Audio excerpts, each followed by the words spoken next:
sen jälkeen kun se on otettu kusiasmista pois ja kuiva. Joo. Niin sen jälkeen sitä on karkeasti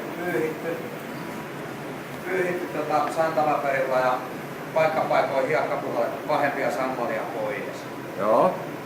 Se pitää ulkona kuivattaa, että sen saa siihen kuntoon. Ja sitten kusilakka, siinä on ne ohjeet on siinä paperissa, minkä mannut on. Joo. Ja siinä on ne... Tästä näen vielä mitä on kusilakka, koska sun pitää, tämmöisen, kun sä teet esimerkiksi kirjallista selostusta, niin sun pitää saada se sillain auki se asia, että asiaa koskaan ikinä mitään tehnyt eikä tiedä mitään, niin se aukeaa. Se on yliohennettu lakka, eli siinä on käytetty ohennetta vähän enemmän kuin lakisalliin ikään kuin siinä mielessä se.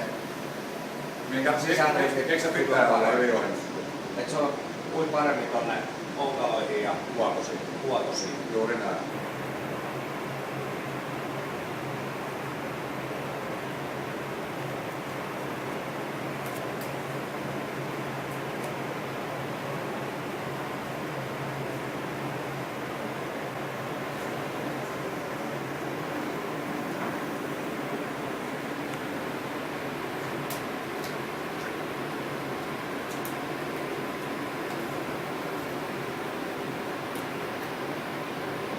Joo.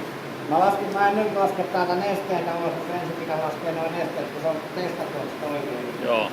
Sen takia mä menin testiksi noin, että kaikki pelaa. Eli ensin aloitetaan huustelulla. Tässä ei ole aikaa paljon selitellä, mitä on tekemään. Siinä on toi vauhti on kaiken ajan.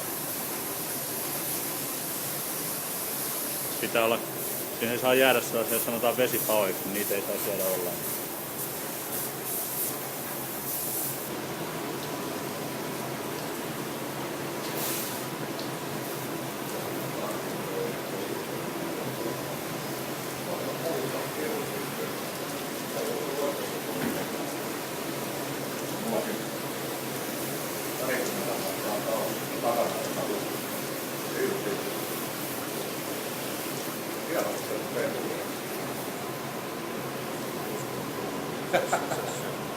Eikö se pian? Ei tuu makeasti tuolta ravintolta. Joo, siellä saa liikkua aika lipakasti.